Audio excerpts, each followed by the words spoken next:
What's up, guys? It's Mr. Schaefer. Here we go, baby. Bob, this is the it. This is it. This is the end. We're about to finish this up, wrap it up. This story, this tale of Bob has absolutely been unbelievable. It's been ups and downs and craziness. But let's send our bookmark like we always do one last time and go back here. The last thing I flipped to, of course, is the little pup on top of the car waiting for Bob to come and rescue him. Um, Even though he was waiting for his mama, right? And so he was waiting for Bob's sister, Boss, to come back, and he was actually still there. And Bob, being the brave, crazy dog that he is nowadays, decided to go and be the one to save him. So he shows up. He's there. It's not good. He's on a little old bridge. It's shaking back and forth. It's wet. And then all of a sudden, he decides to leave, and he looks back one last time and sees it. He's like, I can't leave. So he actually ends up getting the puppy in his mouth, back of its neck, holding it. They're in the water. It's going crazy. I think they're about to drown. Bob's about to cough and lose the puppy, and next thing you know, Bob gets grabbed on the back of his neck. And do you remember who it was? Kimu, the wolf, pulled him out of the water.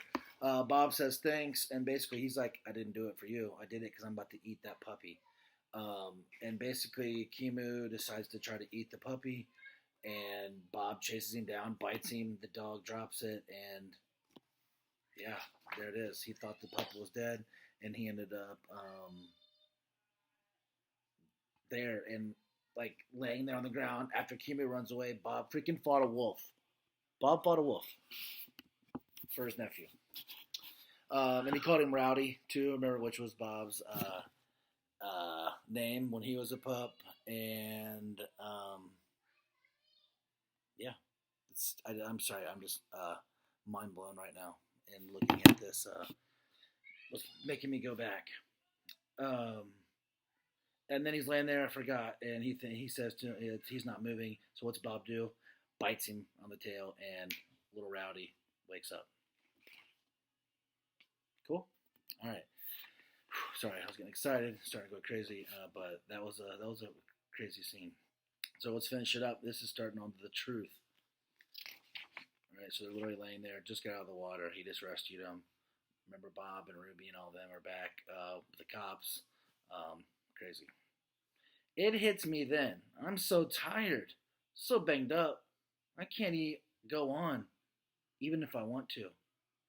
I carry Rowdy to the sheltering tree, cuddle him close, give him a couple licks for good measure. Now what? He asks. Now, I say, we wait. For what? For humans, I answer. For help. Are you sure they'll come? I think for a moment. I remember all the people I've seen today.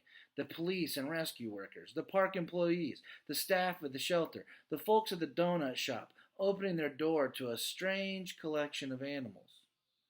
I remember George running to get Julia, and Julia trying to get me, and Sarah struggling to find them both. I breathed in the sweet smell of puppy. It's important to tell the truth. I'm sure, I say.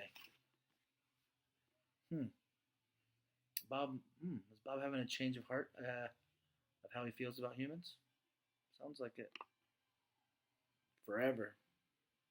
The eye of the hurricane passes. The storm rages on. It feels like a year, like 9 years even. Feels like forever. Rescue. When I hear Julia calling my name through the open window of her parents' car, I pick up Rowdy and dash over like it's my favorite place on this lonely ball called Earth. They're back. No clickers necessary. No treats required. I fly my drool flag all the way home. Bro, Julia's back. She picked him up. And Rowdy, together. Alright, look, we're on section 4. This is the last section, guys. This is it.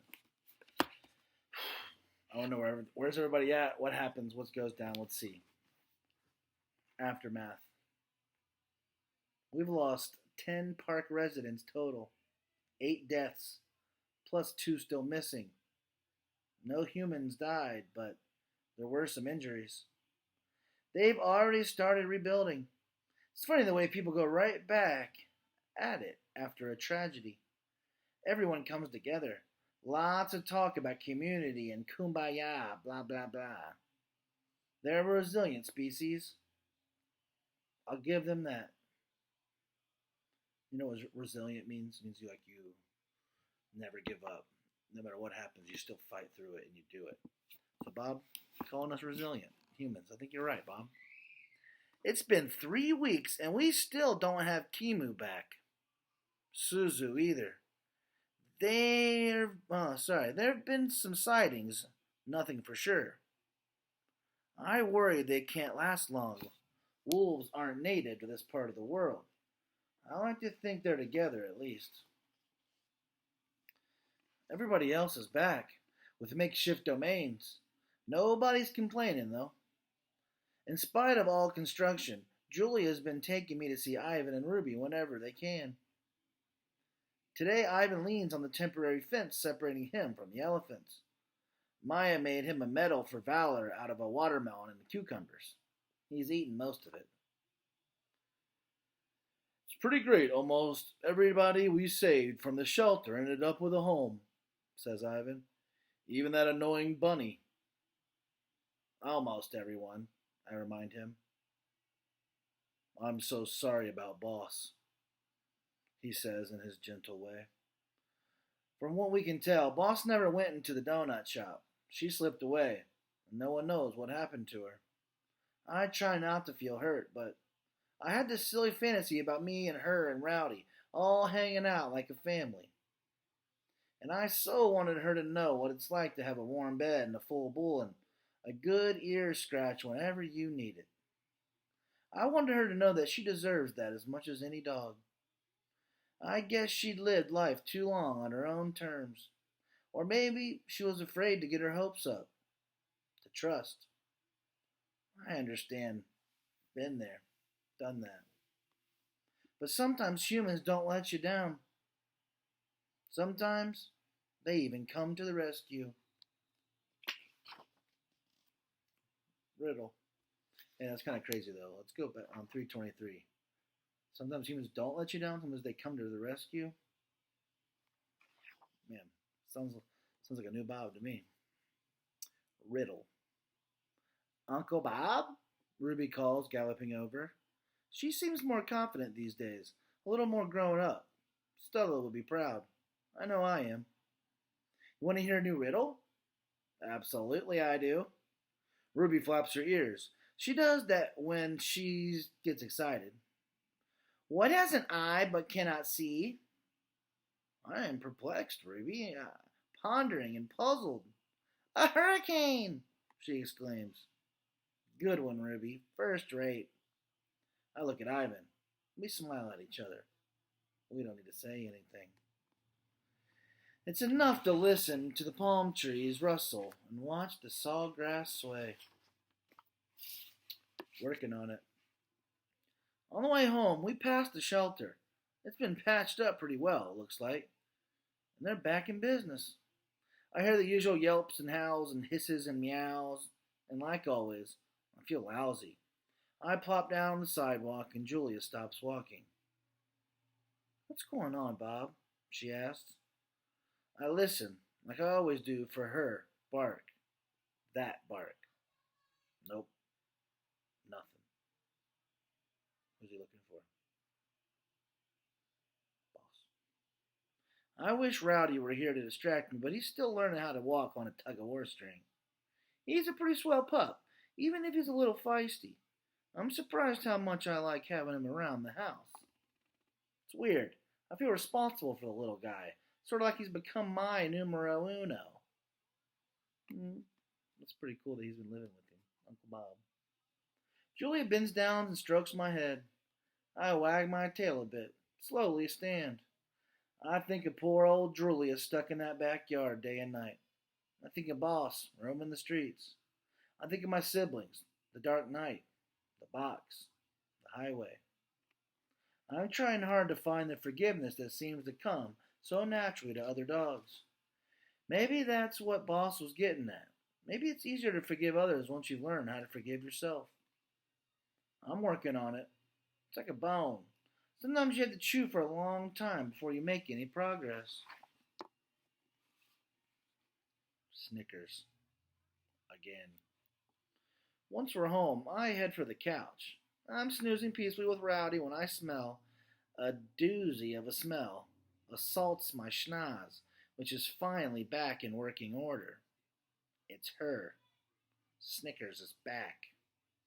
She's been gone for a while. After the hurricane, they had to do some repairs to Mac's house. Not sure where Snickers has been staying, but that's definitely her smell. No doubt about it.